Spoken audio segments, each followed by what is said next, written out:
Chapter 2. Rick. Don't be a pussy, Rick told himself as he navigated the snowy back roads.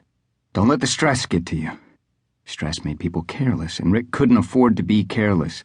Between his classes, his wife, and his girls, he'd overextended himself these last few months. But he could handle it. He simply needed to manage his time better. Rick turned up the volume on the satellite radio. The Rolling Stones' Get Off of MacLeod filling the car. God, he loved this song. He'd hoped the music would soothe him, but he was still annoyed.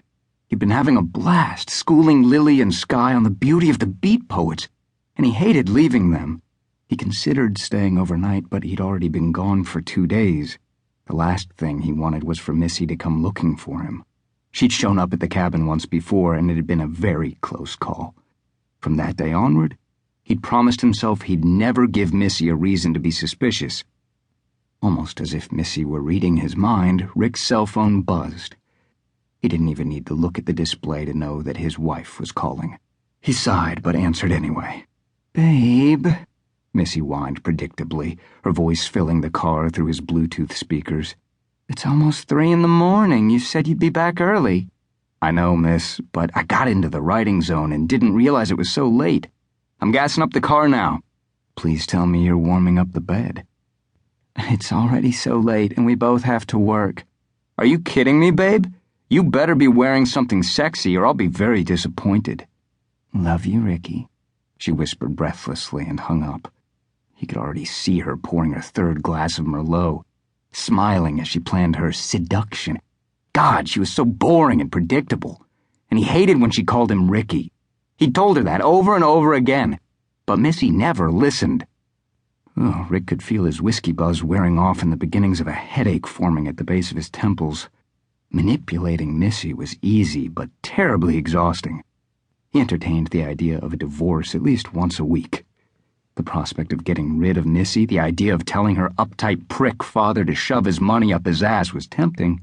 He'd spent many planning periods online searching for a bachelor pad, a place where he could indulge in all the things that made him happy. But it was too risky. Having her out there asking questions, following him around. Knowing her, she'd probably hire a PI, someone she'd seen on one of those inane talk shows she liked so much. No, the only way he'd ever be free of Missy was if she were dead. For now, that wasn't practical, so he tolerated her. Rick continued driving, drumming on the steering wheel as Led Zeppelin's Black Dog began to play. Damn, this is a good tune, Rick thought. His phone buzzed again. He glanced down at the console and saw Missy's sex kitten pose. God damn it! He felt annoyed already, missing Lily. And then it hit him. Rick realized he hadn't bolted the lock at the cabin. He slammed on the gas and began searching for the next turnaround. He was so focused on getting back to the cabin that he missed the cop car patiently waiting on the side of the road. A siren began to wail, and Rick looked up to see the flashing police lights. He fought the urge to slam his hand down on the steering wheel. There was no need to panic. He'd had close calls before. Surprise visitors, like his basketball buddies dropping by the cabin for a drink and news about his progress on the great American novel he was supposedly writing. There was that extended vacation to Hawaii with his in-laws that had made seeing his girls impossible, or Missy's surprise visit, where he'd barely gotten upstairs in time. He'd made it through all of those bumps in the road without a problem. This was some piece of shit local cop, and he was Rick Hansen. Rick eased on the brake and pulled onto the side of the road. He reached into the console, took 2 pieces of gum, tore off the paper, and shoved them both into his mouth. He chewed quickly, hoping the spearmint would mask the smell of whiskey on his breath. He was well over the legal limit. If he got a DUI, the entire town would know. Missy would be all over him. His boss would be pissed. He could even lose his driving privileges. He still couldn't believe this was happening. If it weren't for Missy, he'd still be with the girls. It was all her fault, the stupid cunt! Forget her, he told himself. Focus, Rick, focus.